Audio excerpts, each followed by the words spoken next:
another cool thing, the I am. That I am talking. Okay? We see this in Exodus. We see this in the New Testament and Old Testament. Okay? John 8:57 through 59. Let me just read it for you.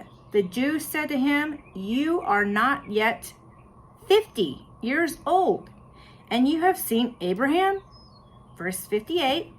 Jesus said to them, "Truly, truly, I say to you, before Abraham was born, I am." And then they got all ticked off.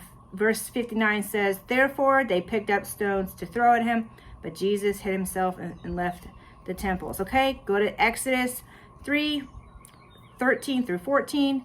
Then Moses said to God, "Behold, I am going to the sons of Israel, and I will say to them, the God of your fathers has sent me to you. Now they may say to me, what is his name?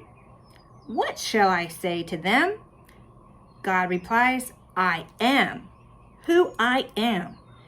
And he said, "This is what you shall say to the sons of Israel. I am has sent me to you."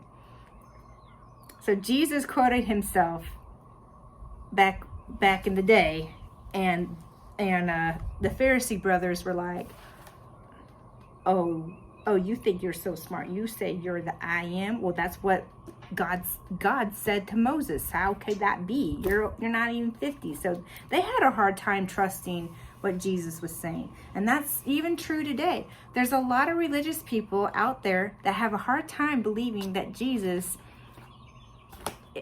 is God in the flesh. In the flesh, y'all. I also have a footnote here about Exodus 3:14. The name of God, which is actually YHWH.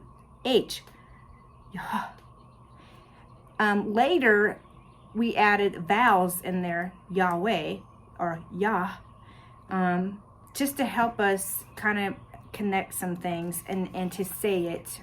Okay, this name,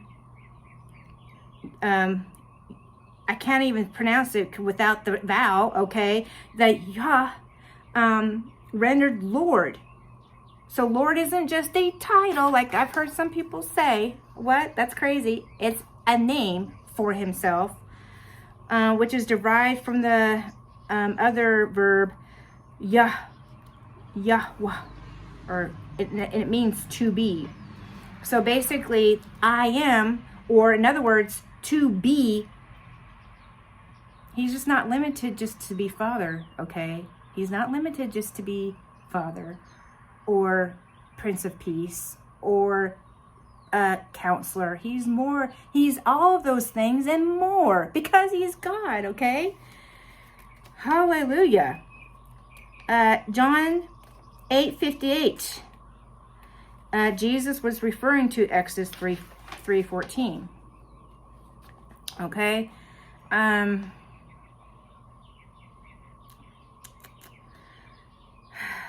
Yeah, so what was I gonna say? I mean, there's some other things I like to read here, and we'll probably close because it's getting a little long. Colossians. Let's go. I was gonna read you all this. It's in chapter 1, but verse 15. We're just gonna go there. Verse 15 says, "He is the image of the invisible God." Boom, right there. The firstborn of all creation. For by him all things were created, both in the heavens and on the earth, visible and invisible. Okay, so we're gonna stop right there. Yeah, there's another one I wanna close, and that's John 20:28. And this is when Jesus showed up to Thomas. And Thomas answered and said to him, "My Lord and my God." And you know what? Jesus didn't correct him, and he didn't rebuke him, and he didn't correct him, and he didn't say, Thomas. Now, Thomas, Thanks for the praise of saying my Lord. I believe I should be honored in that way. But my God part, let me correct you on that. That's actually the Father. No. He didn't say anything like that. He didn't correct him. He probably was like, oh, that's me. Okay. So I hope that this has actually encouraged your faith. Okay. I hope that this has helped you in some way.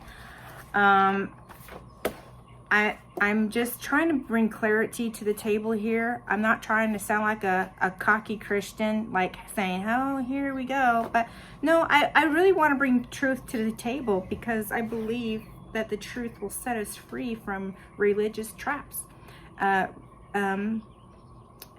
There's a lot of religion, even we Christians can become so religious and caught up in checking the box sort of sense. Like, okay, I prayed today. I didn't really feel anything, but I did it. At least I did it. What I'm trying to say is I want us to have the truth so much in us that we can have this reassurance that this is who Jesus is.